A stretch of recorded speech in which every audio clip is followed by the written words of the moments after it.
us off and get things started. So thank you so much for being here. Thank you so much, Whitney, for allowing me to address the group today. This is probably my most favorite topic to talk about, how to maximize your human capital through formalized mentoring. I've been in the space of strategic mentoring programs for 15 years, and I've worked with companies as varied as NASA Johnson Space Center to Cardinal Health to Blue Cross Blue Shield of Michigan, Gentex on your side of the world, for those of you on the west side of the state, and American Airlines and many, many others, for different audiences using different mentoring models. So I'm really excited to share with you some of the things we've learned from what makes a mentoring program successful, what are some of the pitfalls to avoid, what are some of the benefits that you're looking to get out of a mentoring program tied back to your corporate objectives. So we want this to be as interactive as we can, and there are going to be different points at which we're going to ask for your feedback in the chat box, depending upon how many people we have logged in. And so I'll leave that to Whitney to determine whether or not that is a chat question or if we might be able to have folks unmute to ask a question, depending upon the size of the group. But we're going to go ahead and jump right on in. You know, when I started in the space of mentoring, I would oftentimes ask myself, if I were a fly on the wall in the rooms where decisions were being made relative to whether a mentoring program would get launched or not, sometimes you might hear things like, well, mentoring doesn't work. And so when I would hear those kinds of comments after the fact from different leaders around whether they thought mentoring worked or didn't work, very often it was around certain key points that you could probably identify where it didn't necessarily get implemented in the right way, or maybe a program has evolved over the years and it's lost some of its luster. But we also recognize that when we think about mentoring, our philosophy at Access One is around success, sustainability, and scalability. So what do we mean by that? We want all of our mentoring programs that we involved in with our clients to have immediate success. That means that by at least the 3-month mark of a 12-month program, we know whether the program's been successful. We know whether we're having engagement. We know whether we have the right mentees and mentors in that program. We know whether we have enough or too much process and structure. We know whether we have enough support for those partnerships going forward. So we want to have a level of immediate success. We also want a program that's sustainable. We don't want a program that's a one and done. And oftentimes I would see that sometimes when companies would bring me in to talk about mentoring, we might find out that years earlier, the company might have endeavored down the road of mentoring at some point, and maybe it didn't stick for some reason. Maybe they didn't have stakeholder support. Maybe they didn't have the right players. Maybe a program got off the ground with a lot of fanfare, but then there wasn't a lot of support for the partnerships going forward to sustain their success level. So we want programs that are not only successfully launched, but we want programs that are sustainable over the course of not only their 12 months, but that evolve for years and become a part of the mentoring culture and the fabric of that organization.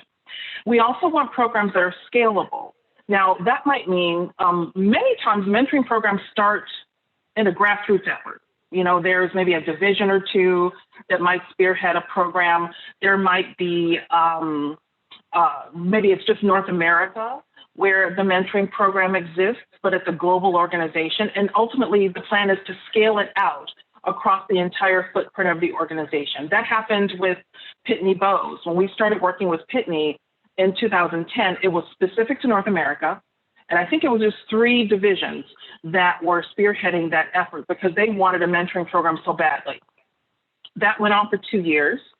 And then a new CEO came on board who wanted to transform the culture of the organization into a more tech-savvy organization versus a male company. And as a result, his focus was how do we attract and retain high-quality emerging talent. And they developed what they call the Early in Career program. And that program launched in 2012. I was a part of the team that helped to put that together. And it still runs to this day. And mentees participate as far-flung as Shanghai, all across Europe, and of course, all across the United States and North America.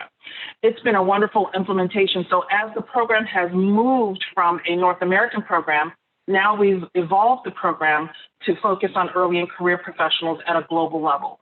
So when we think about engagement with our clients, we're looking at being able to look at success, sustainability, and scalability across the footprint of the organization. Oftentimes I'm asked, why should a company do mentoring? What's the so what? And what I find interesting about mentoring, there's been so many studies done around why mentoring is effective, why it's a business imperative and not a nice to have in an organization. There's one particular study that I'll just reference. I won't go into all of them that you see on the screen. And do know that the presentation will be sent to you all after we're done today, so you have a copy of that. But the 2006 Gartner Capital Analytics study was interesting in that they found that mentees were promoted 5 times as often as others who were not in a formalized mentoring program. Mentors were promoted 6 times more often than those not in a mentoring program. And both mentees and mentors were retained 40% longer than those who are not in the program. So what I'd like to ask, and please, this is our opportunity to use the chat, what do you think that is? Why do you think that mentees and mentors who participate in a formalized program are either promoted more often or stay within an organization longer than those who aren't? I'd love to see your chat.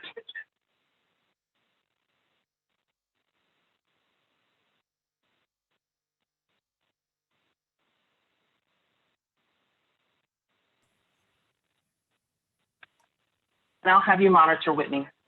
Okay, thank you. I was waiting for your permission. The chats are coming in. It's an investment that creates loyalty. They feel invested. They're more engaged. They have personal relationships with stakeholders. They find the resources to help them meet their goals. Mentoring increases the sense of engagement, connection, confidence, engaged. They're continuously growing and improving. So a lot of the responses are around engagement, professional growth and development, and then being more invested in the company. Both parties feel valued. And that was a great place for us to, that value piece is really important because that speaks to our very next slide. But when I started to think about it, all those things that you just mentioned, why is it that mentoring has such a positive effect on both mentees and mentors' ongoing career development as leaders, right? It is about engagement. It is about increasing the vantage point of both the mentee and the mentor, because for mentees, they usually only see the business from where they're sitting. They don't have a broad enough perspective of how when one decision is made over here, how does it impact the other spokes on the wheel, right? And so mentoring gives them that vantage point by having a mentor who can allow them to take that bigger step back and understand how the whole of the business works, right? It does offer an opportunity for the mentee and the mentor to practice more creative problem solving. What I hear from mentors oftentimes is by having their mentees are also sharp and smart and accomplished, and they have opinions and perspectives. Great mentors are continuous learners. And so they're always looking for a new vantage point, and their mentee can give them that. And they go back and think, well, my mentee had a great point about this particular challenge that I'm dealing with. I hadn't looked at it from that perspective. So they really do get a lot from that whole experience of the mentee-mentor reciprocal learning happening. They get better at building high-performance teams. I would have to say when mentees get together in their partnership with their mentors, oftentimes they are struggling with not just how I manage my team, but what's the difference between managing and leading?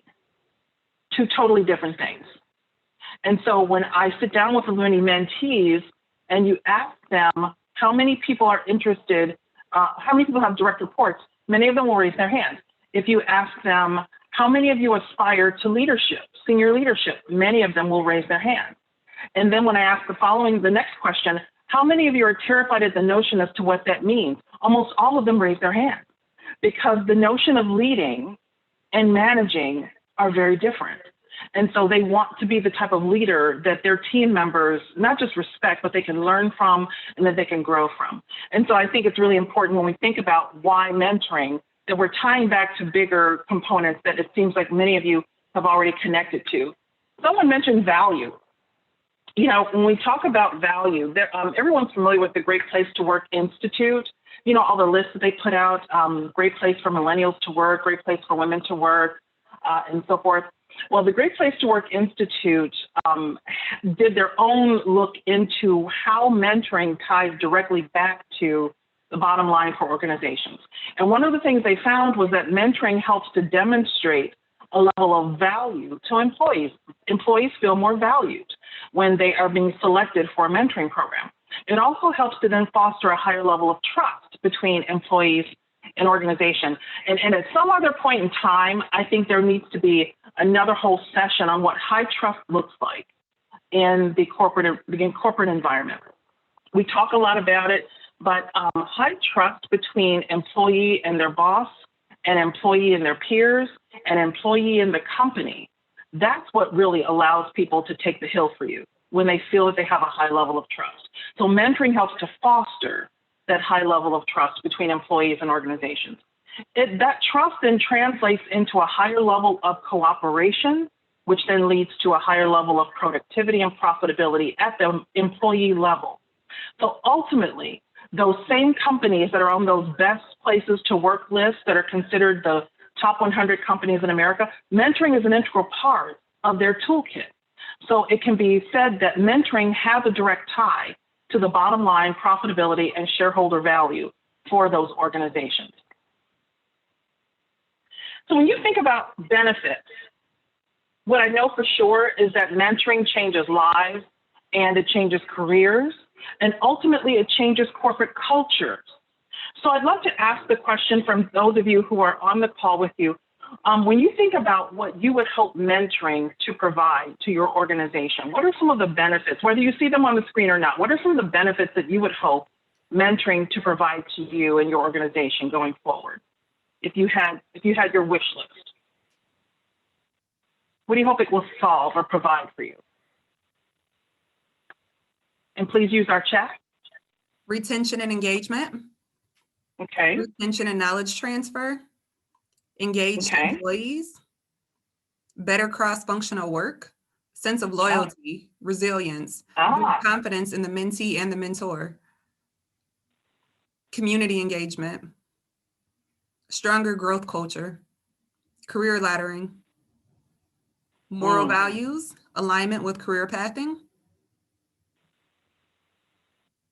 Creating a pipeline that helps with diverse employees, position effectively in the organization. Okay. Culture of helping support each other and amplify opportunities for others. The talent stays. Development, career advancement. Excellent.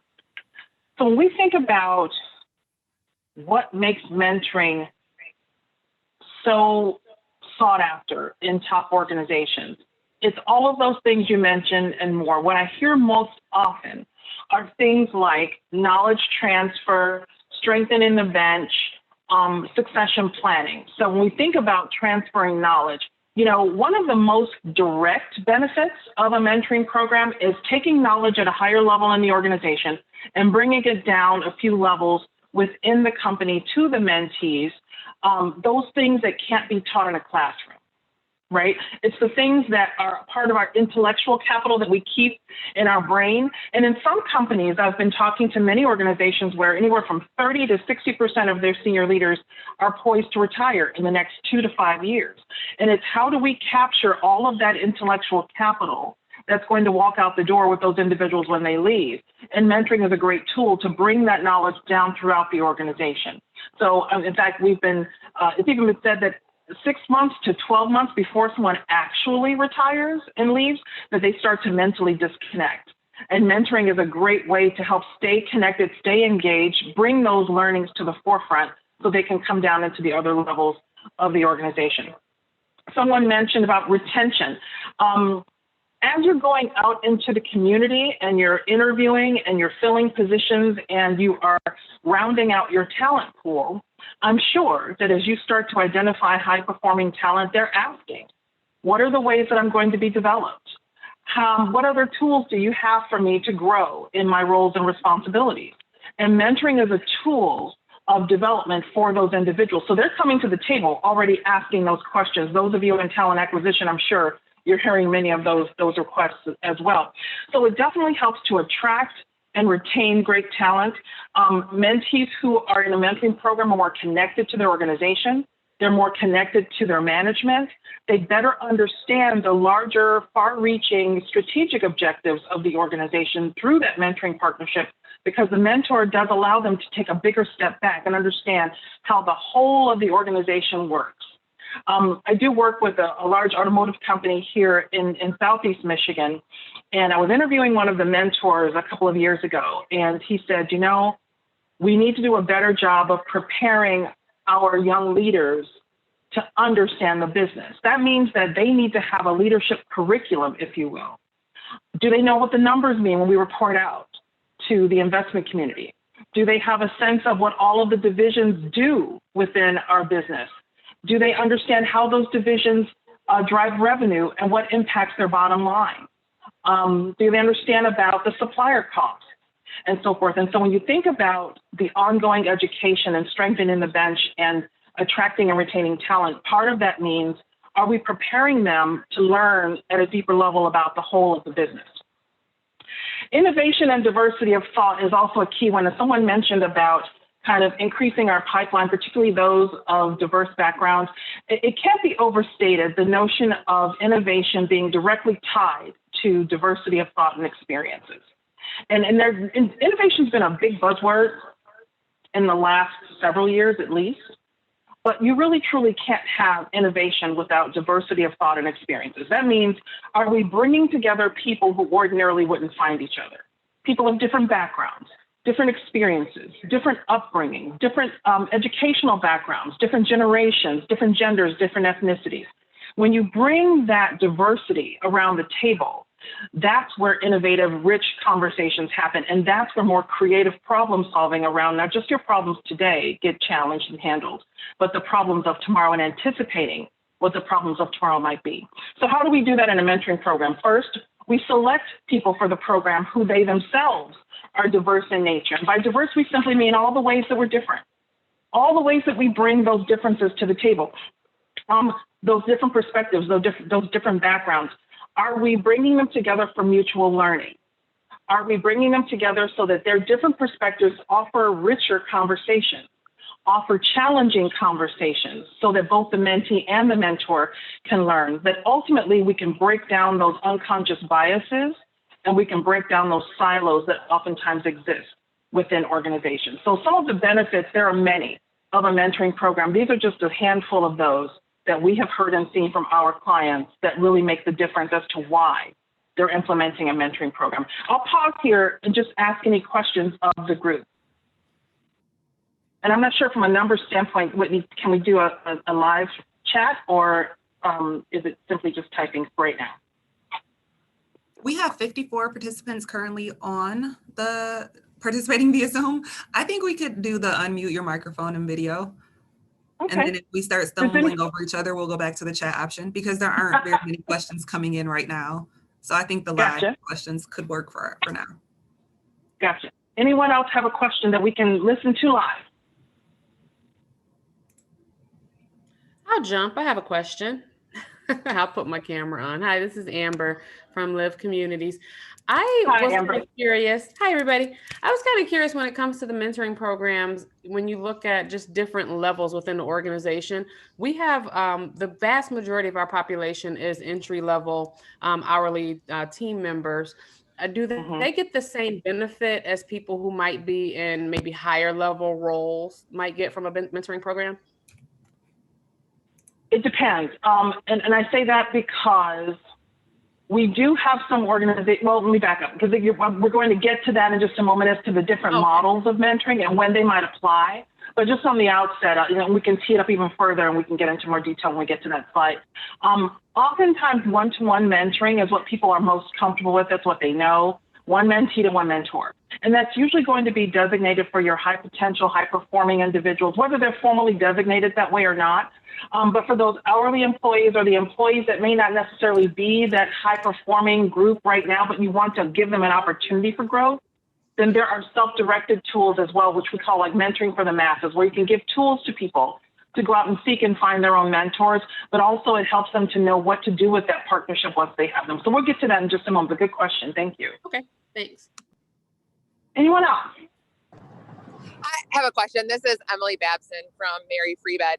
And you might be getting into this later too, but when it comes to selecting the participants for your mentorship programs, is it better off to accept applications or to select your already high potential, high performing, like leaders select it? Yeah. I've seen them done both ways, Emily. I've seen it done both where an organization might do an application for the pilot, right? And you're gonna get a lot of applications coming in, right? Because you'll find that there's a pent-up demand for being developed. It's never about how many people want to be mentored, especially for a pilot implementation. It's always about, do we have the numbers of leaders to mentor? And that's where sometimes programs get caught in, get stuck a little bit, is that they overpromise and underdeliver. So our goal is to always make sure that we're managing the size of the pilot. We'll talk about size of pilot in a little bit, but applications certainly can work if the pilot size is managed.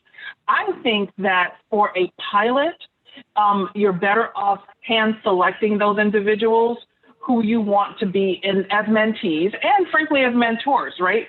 Who you want to be in the program, because that pilot is going to be the framework that all of the other implementations build upon. So you want to put people in the program that, you know, if you give them resources, you give them opportunities, you have a pretty confident expectation that you're going to get that back, right? You're going to get the engagement back, you're going to get the numbers back, you're going to get the feedback, and all of that helps you to evolve the program. So the pilot is simply that, a pilot.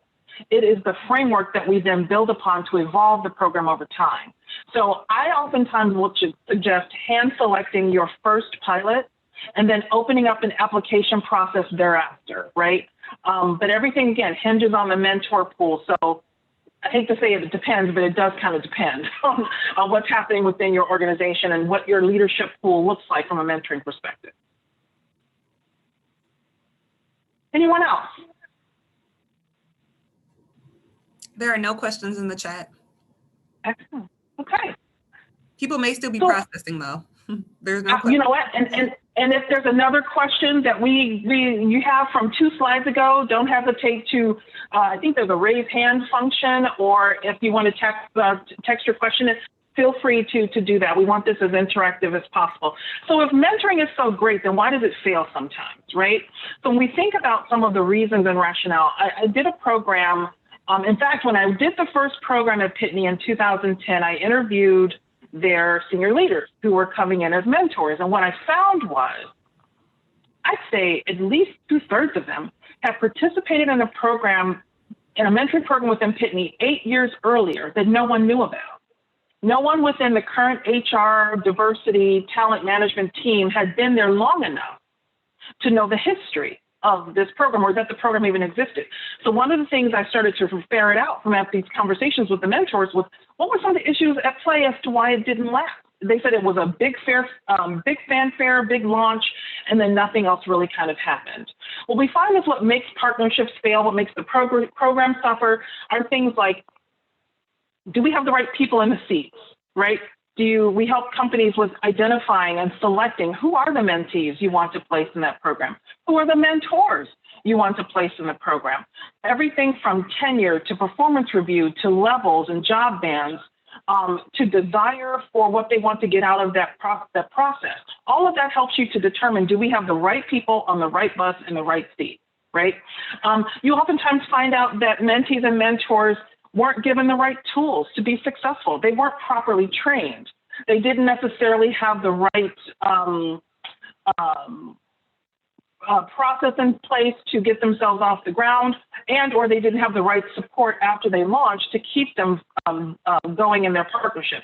We provide not only ongoing success from the training, but also 3 months in, 6 months in, and certainly wrapping up the partnership. We give partnership coaching and support and benchmarking and surveys and data that we can get back that the company then holds on to as the program evolves over time.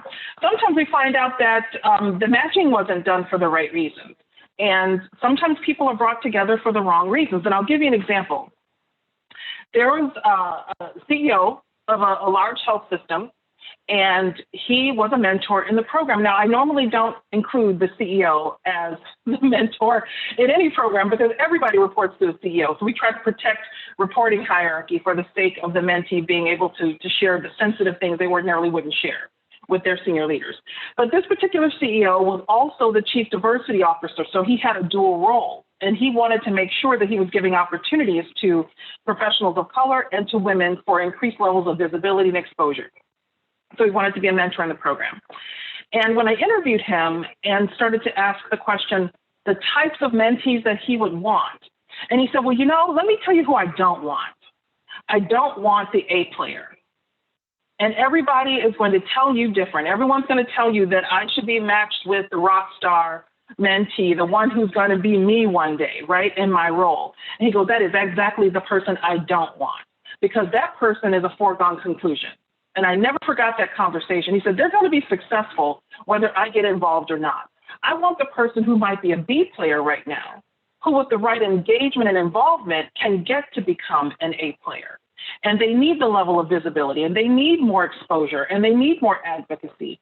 That's the kind of individual that I want. And I never forgot that conversation because I think the overwhelming majority of the individuals within the HR and talent management groups were thinking, if we're going to have the CEO, we've got to put the right person with him. And we did put a great person with him, but not the person they had originally thought.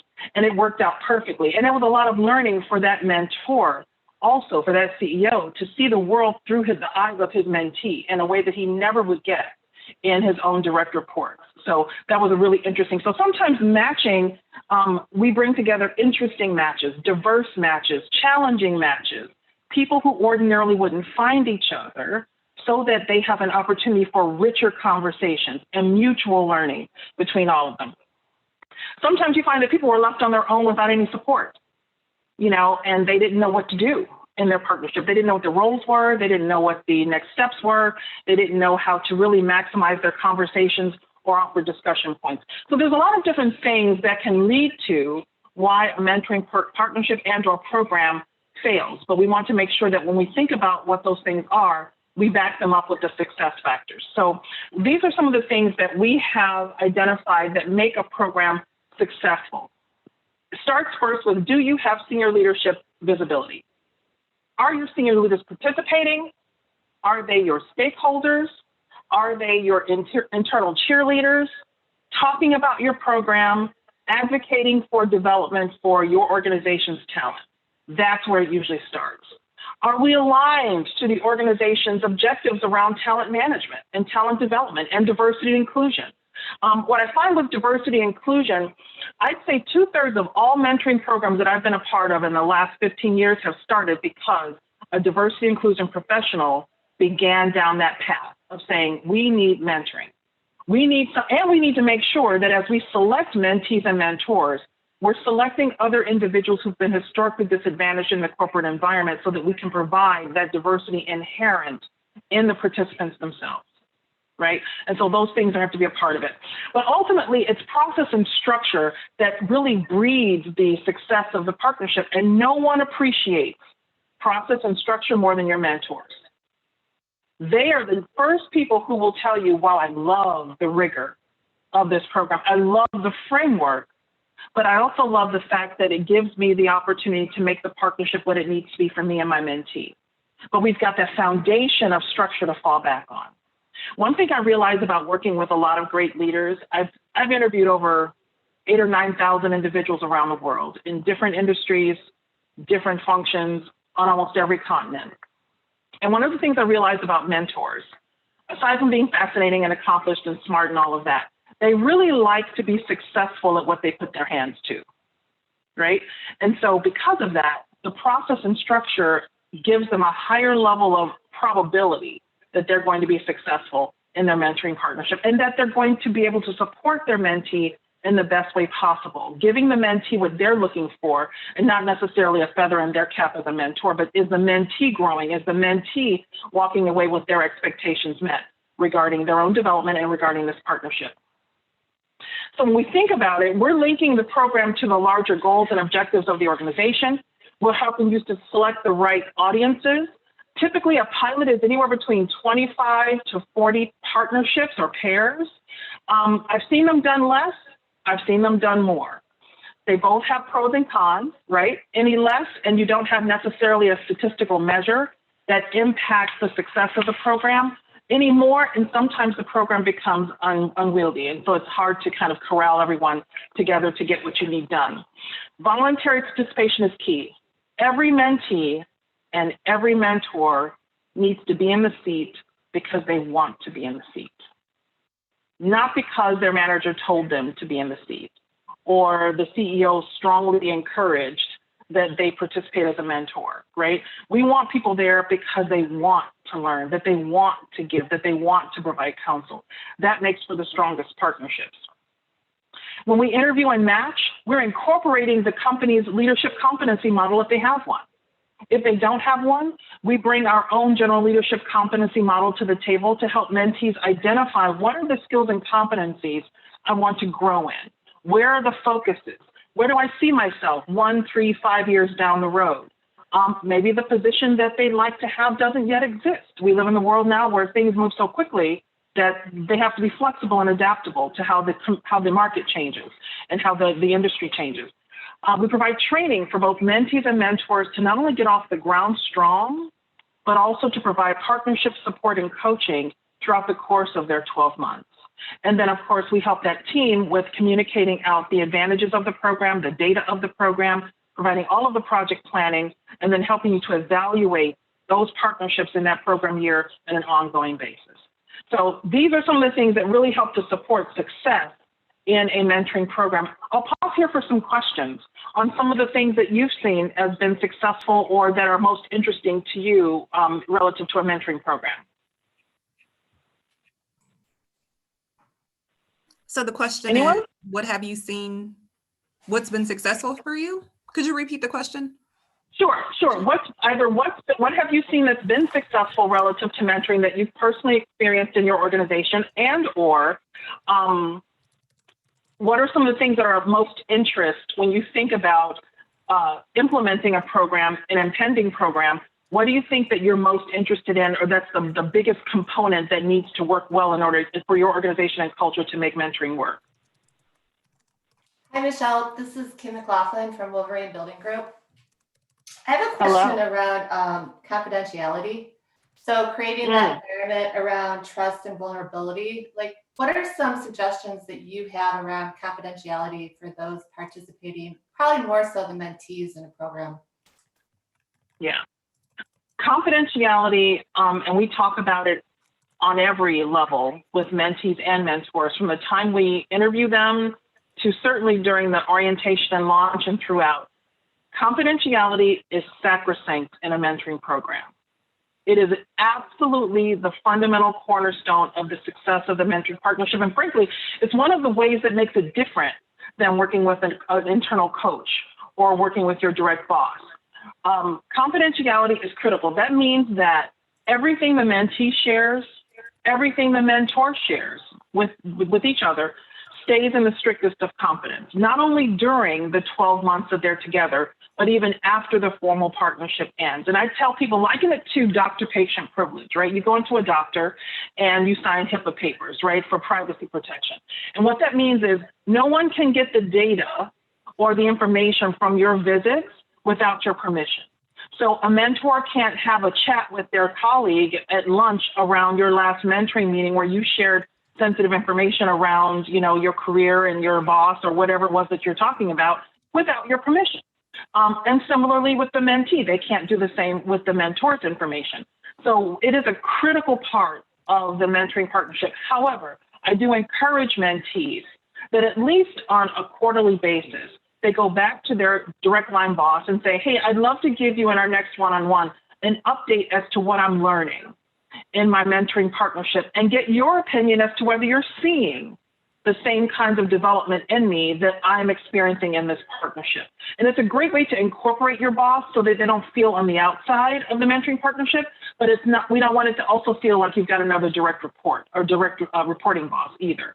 So we want to protect the confidentiality of the partnership at all costs. So everything they share in surveys, everything they share in an interview, everything they share in their one-to-one meetings, we keep them the strictest of confidence and only share with the direct team, the HR talent management team, if there's a partnership issue that needs to be intervened. Great question. Anyone else? There is a comment in the chat box from Dan Dunn. Dan provided in the chat box, the mentor needs to listen and be flexible when the mentee has a specific issue which may not fit the structure. Needs to be able to work the need into the program. Yes, absolutely. And it causes mentors to flex in the moment. You know, you'll find that many of your conversations will certainly be around career advancement, career planning, career pathing, work-life balance, strategic thinking, how to develop and build successful teams, all of those things. But mentees also want to talk about their personal goals too, because I don't know anyone who doesn't bring their whole selves to work.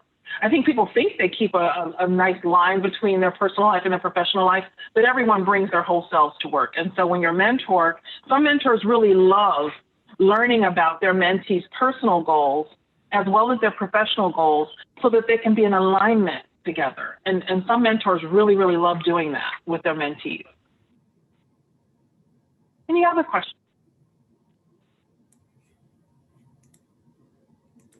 I have a kind of a comment and a question, answering Hi, Carrie. your question. Hi, this is Carrie. I'm with Grand Valley Athletics.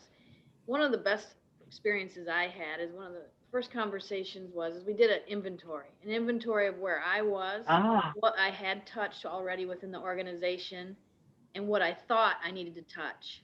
And then the mentor on the other side did an inventory of everything he's touched, and we figured out where there was things I didn't think of as a mentee. And then we set the stage for how we were going to navigate our time together and we would work on okay, let's touch hiring and firing. Let's touch coach evaluation. And that would set the stage for how we were going to navigate and make sure we touched everything. So that inventory to start out with was a great way to start. That's a great story.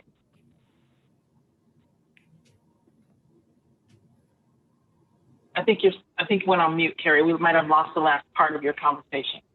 Oh, no, that was it. I just said it was a great place for us to start. Excellent. Wonderful. And I love the idea of the inventory. Yeah, because, you know, when you start to think about coming into a mentoring partnership, everybody comes in with their own experiences, their own successes. In fact, one of the things I tell mentees and mentors to do when they first come into their partnership is to share certain career stories with one another and to search for those stories where you weren't the rock star of your own story. Do you know what I mean? Like those stories, I think, are the richer stories because those are the lessons that you learned the hard way. And those are the lessons and then it gives permission for your mentee to share those vulnerable stories that they have as well. And so there's a level of trust building that happens when you're able to do that. But that inventory that you went through certainly helps you both to understand where your synergies are, where your similarities are, but also where your differences are. And then you start to dig into those a little bit more. And then other conversations bubble up from a result of those. And so it provides a richer environment for you both to find the similarities, but also to find the ways that we can grow together. Michelle, I have some feedback for you. In the chat box, Courtney said, I just really like your comments on A and B players. I often think of how many A and B players are pushed out due to unconscious bias overshadowing their potential. Yeah, and you know, and what I typically will say to many organizations, particularly, I'm sorry, Whitney, I wasn't sure if you were still chatting or if I'm looking at a delay. There's a delay on my screen, sorry. Okay, no problem. But I think that when we start talking about A players and B players, one of the things that I've realized in talking to many organizations is that when you are, especially when a program is being spearheaded by diversity and inclusion, and they want to make sure that the mentee pool in particular is diverse in nature, you may have to, let's say your company has a formalized high potential or high potential program, and you formally designate high potential using a 9-box or whatever way you use that, right? When you're looking at making sure that your program is diverse in all of the ways that we define diversity, you may have to look at people who have the potential for high potential, where they're not quite at high potential yet, because the unconscious bias that I had to share with that other CEO later on in his partnership exists at the mid-level management levels of most organizations. And so what happens is those individuals who are of color, multicultural background, they may not be getting to mid-management because there might be unconscious bias happening within the organization that the leaders may not be aware of. And so you have to be more deliberate about finding individuals who are not just high performing, high potential, but also the potential for high potential if they had engagement, if they had involvement, if they had someone, because many companies do lose their professionals of color because they can't get promoted. I talked to one company where I was meeting with one of their VPs of HR, and she explained, she goes, I've worked for the company for 12 years and couldn't get promoted past the mid-management level. I had to leave the company for 7 years and come back as a VP because I wasn't going to get to VP internally, and that was an issue. And so we have to recognize the fact that those biases exist in those different levels, and how do we combat that internally? So thank you again for the question. Very, very important. Anyone else? Nothing else at the moment. Okay. So there are different models of mentoring, and most people know one-to-one mentoring. You know, that's where you have one mentee to one mentor. They're usually meeting on a monthly, if not bi-weekly basis over the course of 12 months, which is a typical best practice.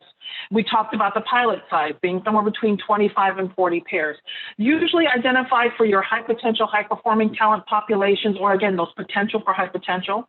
Usually you will have an ample pool to match from. You will have tons of mentees who are going to want to be developed in a one-to-one mentoring program. Where the challenge exists is, do you have similar numbers of the right kind of leaders as mentors?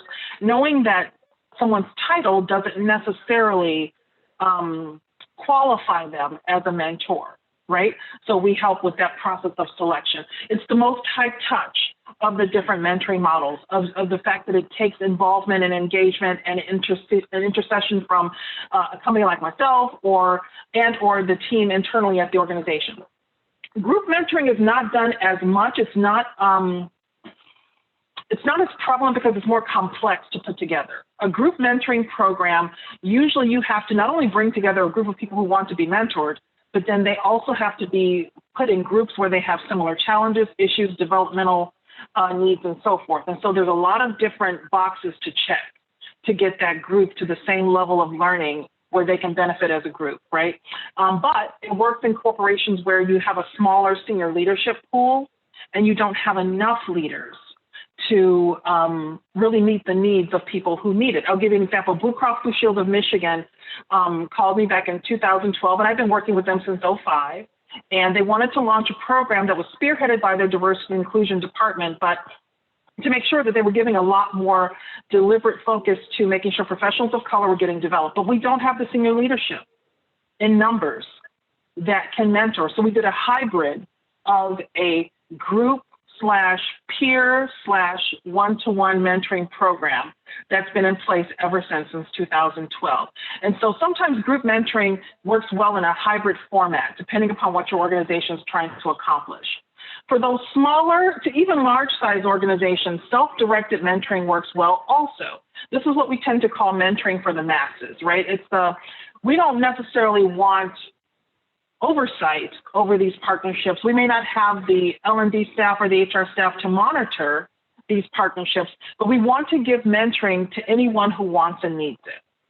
So even if a company is large and has a formalized mentoring program that's, again, identified for your high-performing, high-potential people, you might still want a self-directed mentoring tool that if someone that's hourly or someone who is lower level or someone who's not quite at even the potential for high potential, they want a mentor, that tool can help them find a mentor, develop their goals and strategies for that partnership, and monitor their progress over the course of that 12-month time frame. So there's a place for every company in size and in need based upon what they want to do with different models.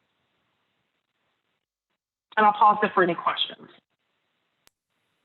Carrie Becker has her hand raised. I'm not sure if that's old Hey, or Carrie. new. I'm sorry, but go ahead, Carrie. That's old, sorry. Oh. Look at me. Darn. I'll put it down. Sorry. Anyone else? There is also a comment in the chat box. Okay. From Nastasia, I believe. It states, our division at our organization decided not to do an application process for our pilot for the reason of biases. We did a registration form for both the mentor and the mentee to collect baseline information to support the program. We felt doing an application process or enforcing a qualifying criteria could potentially exclude people performing as C and D players subjectively. Lower performing individuals need the support the most. There can be performing individuals. I can't read today. I sound terrible. I'm sorry. Lower performing individuals need the support most. There can be subjectively in the performance management system. It is due to the unconscious bias. Remove the restriction and give access to opportunity.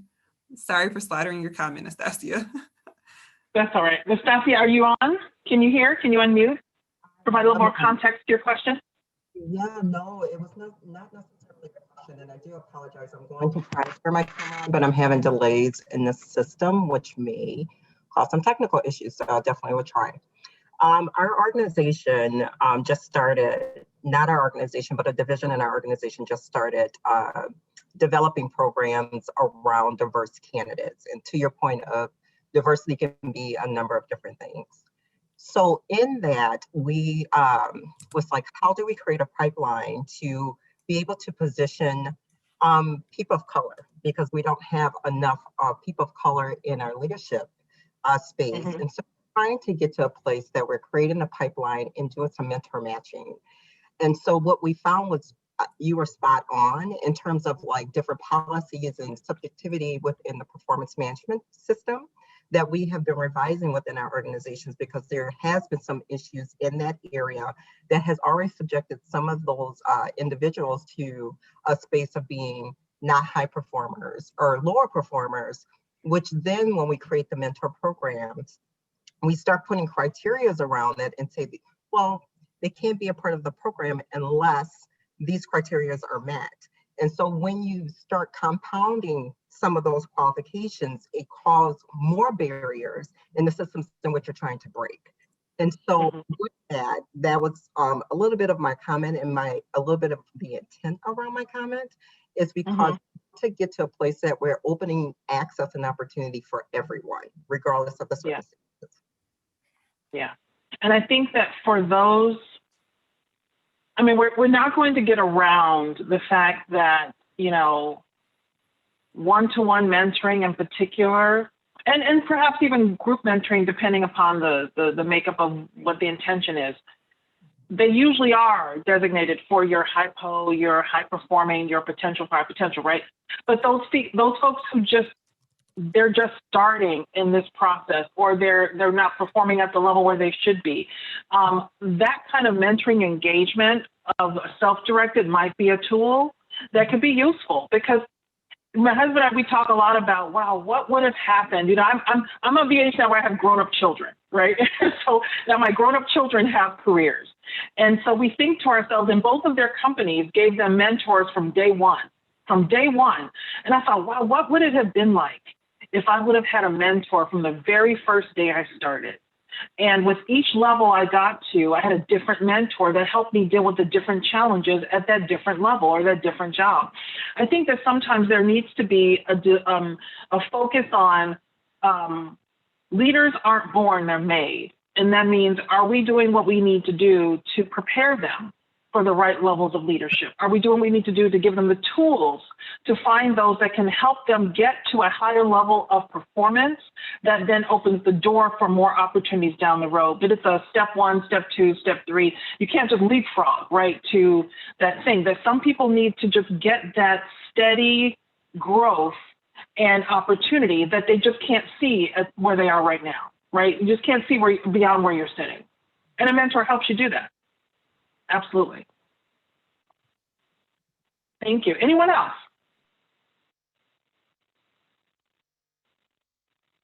When we think about diversity and inclusion, you know, mentoring is oftentimes born out of that process, as I mentioned before. And one of the things I love about that is that diversity, equity, and inclusion is not also something that's a nice to have. It in itself is a business imperative. As we're hearing and learning and finding out more and more, again, the innovative conversations born out of bringing together people who ordinarily wouldn't find each other is massive, because not only is it important for the mentee's development, it's important for your senior leadership to be around and mentoring those who are different than themselves, who have different perspectives, because that vantage point they get from their mentee, they go back to their teams and they say, wow, if my mentee is feeling this or has this question, I wonder how the other members of my team, maybe they also have similar issues and questions. And then they start to realize, wow, I'm seeing people in a different way. I'm engaging with people in a different way. And oftentimes when you talk about, there was a study done, I think it was in 2012, I forget the name of the leaders who did it, but it was a global study of the 16 qualities and attributes that leaders need in order to succeed. It was done across all industries. And what they found was that senior leadership promoted people that they know. They promote people that they're engaged around, that they are comfortable with. So if you never find yourself in a situation where you're at the table with someone who's different than you, different background, different perspective, different ethnicity, different gender, different generation, then you're never going to be in a position to support and advocate for them, because it's just not part of what you're dealing with on a daily basis. Mentoring offers you an opportunity to be deliberate and bringing together people who ordinarily wouldn't find each other. And those opportunities and that exposure then opens up as a result. It breaks down silos. It brings together people who can help each other in the problem-solving piece. And particularly in this year where we've seen a lot of racial unrest across the country, one mentor in West Michigan, actually, her mentee was in Albany, New York, and her mentee was an African-American young woman. And the mentor told me, she said, you know, I brought up in one of our meetings, how are you feeling about what's happening in the country? And the mentee said, oh my God, I'm so happy you mentioned it. I wanted to talk about it, but I didn't want to make you feel uncomfortable. I didn't want to take our conversations to a place that you might not feel that was appropriate. And they started to have a really honest dialogue around what it meant for the mentor to be of non-minority background, but a woman, and then what it meant for the mentee to be an African-American woman working in the same company. And then they started to read different books together to educate themselves on what those racial differences mean in the workplace. And that's the kind of exposure that we're talking about. By bringing together people who ordinarily wouldn't find each other, who look different, who have different perspectives, there's mutual learning that happens on both parts. And that's how you make allyship, and that's how you make differences in the workplace. Questions, ideas, thoughts on Michelle, diversity? there is a question in the chat box. Absolutely. Leaders in a sea of managers stand out like a fly in the milk.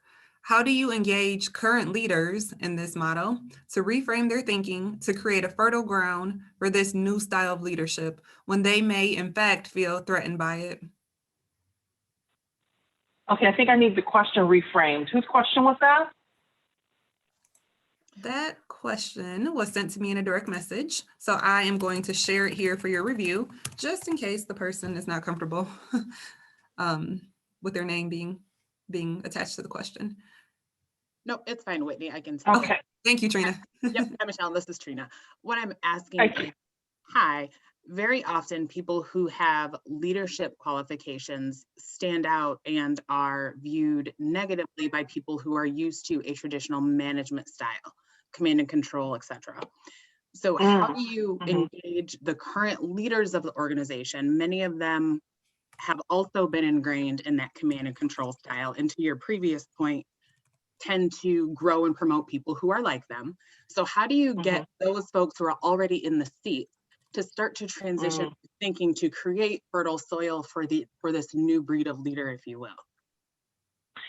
Well, thank you for the question. I think that ultimately, and I've seen this as well. In fact, I just started doing some work with a large law firm. And it's very command and control and very white male dominated at the board level, although there's diversity down at different levels through the organization, but you don't see it at the leadership level. And how do you change that? How do you change it? Really starts with, first, it's a top-down approach. You have to have it first endorsed and supported by the CEO of the organization.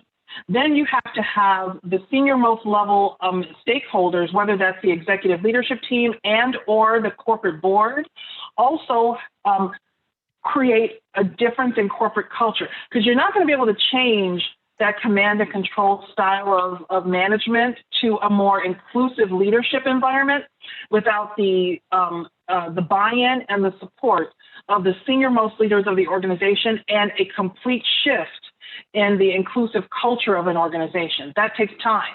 That takes time, but it also takes commitment. And it takes buy-in from your senior leadership. Absolutely. You know, mentoring is a tool that helps to address some of those issues, but it's certainly not going to be something that is going to change culture. Culture is something that changes over time, but culture is also something that starts from the top down. It's about the people. Thank you so much. Mm-hmm. Other questions?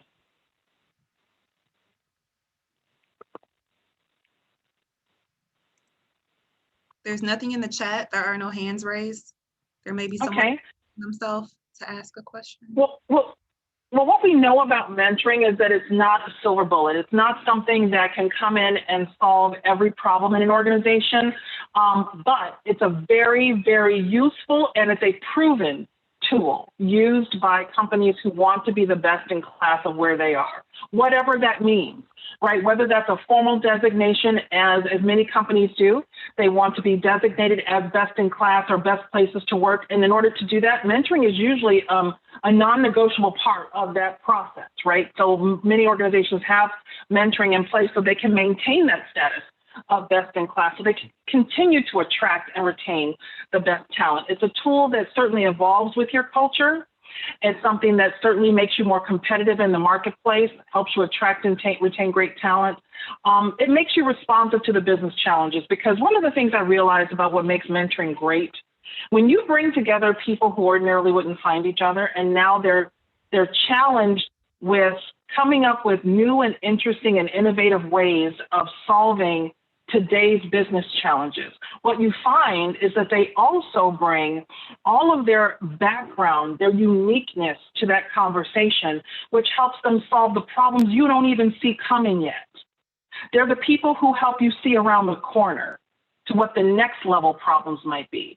And mentoring provides an avenue for that kind of dialogue, for that kind of brain share to happen in your organization. And then that ultimately breeds a more inclusive culture. That breeds a mentoring culture as well. So the mentees today are mentors tomorrow, right? So we want to do, but it takes some time, right? But it's an effective tool to get that done. Other questions? There is a question in the chat box from Cheryl. Yes. Cheryl asks, what is the best criteria to use when matching mentors with mentees? Ooh, that's my secret sauce, Cheryl. That's my secret sauce. However, I will say this. What I look for in great matches isn't always just about the developmental needs of the mentee matched to the strengths of the mentor. Certainly we want that. That's your first level match criteria, right? But there's other nuances of what makes a match effective. Things like generational differences, differences in backgrounds. I even after the first question I ask people when we do interviews for mentees and mentors, tell me a little bit about yourself, the things I wouldn't learn from a resume. I'm telling you, that question is gold. I get the most interesting answers to that question. People tell me, I interviewed a gentleman just the other day, runs one of the largest hospitals in Michigan, and he said to me, what people don't know about me is that I actually, here he is, he's got an MBA, he runs 3 hospitals, He goes, but I'm also a budding DJ on the weekends. And I said, I have interviewed 8,000 people. I don't think I've ever had a person tell me that they are a DJ. That's a new one on me, right? But what's interesting is you find these interests that people have. You find those nuances of what makes them who they are. I ask questions about their family and where they're from and their hobbies and interests.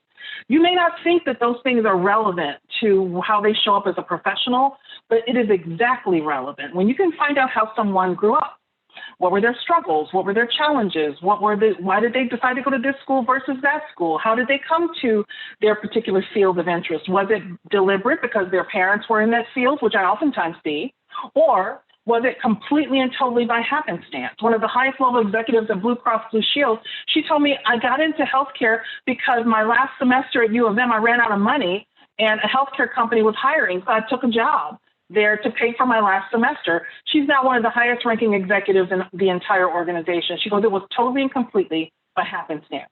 So some people have different stories. So when you find out those stories, what it gives you is a glimpse into who they are as an individual, how they think, how they problem solve, how they develop other people. I ask them questions around what do they love most about the work that they do. That gives you a glimpse into what motivates them on a day-to-day basis. Those things help to make really interesting matches, right? And so we try to look for some of those things, not just this person's in finance and we're going to match them to someone in finance. You want to look for cross-functional matches, cross-divisional matches, break down those silos. Oftentimes what people want to learn about, what mentees want to learn about, have nothing to do with their functional specificity. What they want to learn about are leadership competencies. And those go across they go across functional boundaries. Hope that helps. There's another comment in the chat box. Kristen Williams says, my firm has a mentoring survey that we send electronically in advance of pairing that is really helpful to us. And we send it during the onboarding process. It asks things similar to what Michelle was talking about. Okay. Excellent. Anyone else? Other questions, ideas, insights, thoughts, comments? I don't see any hands raised, and there's nothing else in the chat box right now. Okay. Well, my hope today. Oh, sorry. Yes. Go ahead, Michelle. I was going to say that I hope the PDF will be sent out to everyone so that you can think about it. Absolutely. Absolutely. And there may be some questions that noodle up throughout the day that you're like, oh God, I wish I could have asked Michelle this question. Or there might be a question that you have that's more sensitive to your organization and you'd rather have a more one-on-one dialogue and conversation. Totally open to that as well. As Whitney mentioned, my contact information is going to be in the PDF. It's also there on the screen, as you can see. Please reach out to me, email, phone call, and so forth, and we'll set up some time to chat.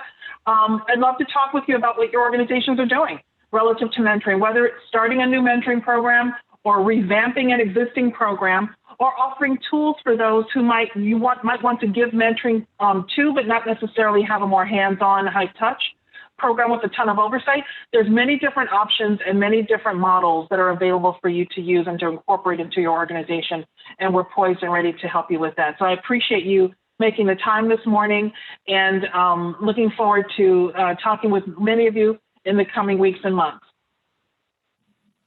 Thank you so much, Whitney, for having me. My pleasure. Thank you so much for being here. I want to thank you all for taking an hour and a half out of your morning to join us for this conversation on strategic mentoring. I will be sending out a follow-up email that provides information about another upcoming D&I event, and then also a PDF version of Michelle's presentation. And then some of you asked for the comments in the chat box. I can also send that to those who need it.